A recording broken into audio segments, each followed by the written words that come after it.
So, bali ganito siya, sir, no? So, login muna natin, no? Admin.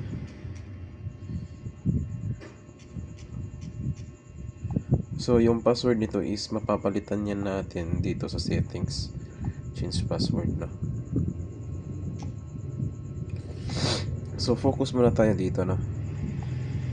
Verify. So, kapag click natin yung verify, dapat may successfully verified. Kapag walang lumabas ng ganun, dapat i-on nyo mo lang yung mga permissions dito, no?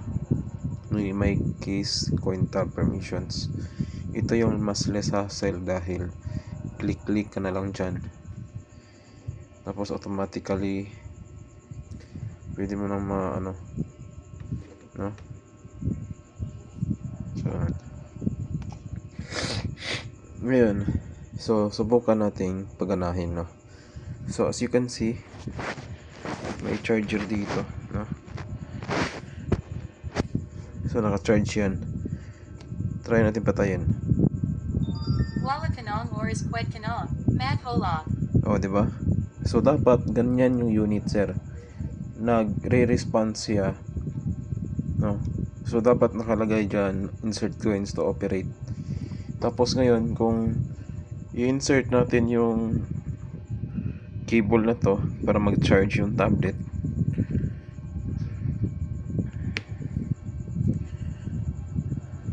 Kwet kanong maglaro. o diba? So dapat ganyan. And then ang kagandahan nito is automatically, try natin, ha. For example, mag-play natin, automatically mag-mute na siya, no? Kapag ubos ng oras, mag-mute na siya. Hindi kagaya ng mga pisonet. So as you can see, charging yan. Nakasaksak yan dito. So ngayon, kung tanggalin natin tong cable na to, Wala kanong or is kwet kanong. Mat holog. oh, di ba? Automatically na siyang nag-mute. Tapos after 1 minute niyan is mag-go home na yan. Pupunta na yan sa home page, no? So ganun lang ka simple siya, sir, no? So kung hindi ganito gumagana yung tablet niyo ngayon, so please check yung specs, no? At saka yung mga permissions, dapat naka-allow yung mga permissions, no? Dito nagagalaw siya pero na totally, no? Dahil kahit gagalaw-galawin yan dyan, hindi pa rin naman to matatanggal to, no? Walang epekto dito banda. So ngayon, ang pinaka logic lang talaga niyan is kapag naka ang tawag dito, kung ito kasi kinokontrol natin through relay nung device natin, di ba? Bakit kinokontrol natin? Para ma-simulate natin or ma-automatic natin yung connection niya sa relay, like normally open. Tapos kung may time na, magko-close na yung contact ng relay. Pagka-close ng contact is magcha-charge itong tablet. Kapag naka-charge yung tablet, is pwede na magamit yung tablet mismo. Kwet kanong maglaro.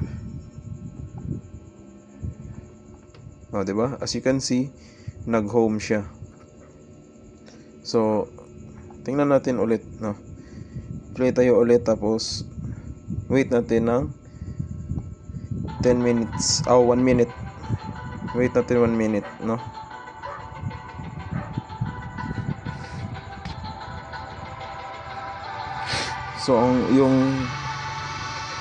So yung timer at yung coin slot kasi is wala dito, no? So nasa kabilang bahay pa. So saka na lang, no? So play natin.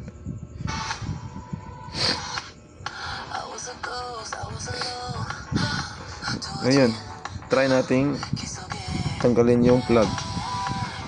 Wala kanong oras kwet kanong. Matt Holog. O, di ba? Auto-mute. Ngayon, hindi natin gagalawin dito. So, tingnan natin kung anong kalalabasan. Kung mag-go home ba siya or ano. No? Wala lang tayong gagalawin dyan. As I remember kasi, is nilagyan ko to ng auto go home. Or mag-go home siya after 1 minute na hindi nilagyan ng peso. Or hinulugan ng peso. O ng coins. No? Pero isa lang yung sigurado ko. Yung ano nito, yung brightness is hihina siya kapag after 1 minute, tapos mag-off ito screen na to.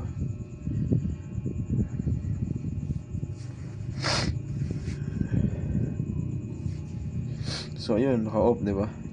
So try natin naka-on. I-on natin.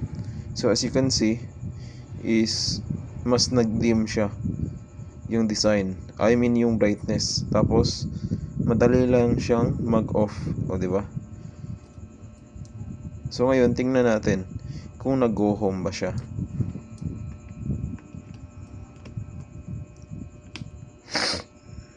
Kwet kanong maglaro. O di ba nag-go home? Nag-go home siya, di ba? After 1 minute. Ngayon, try naman natin kung hindi siya nag-go. Try naman natin kung isaksak natin kaagad or naghulog si client or si yung naglalaro ng tablet kaagad, no? Pagkatapos ng time. For example, try natin to. Wala kanong oras kwet kanong. Matt Holog.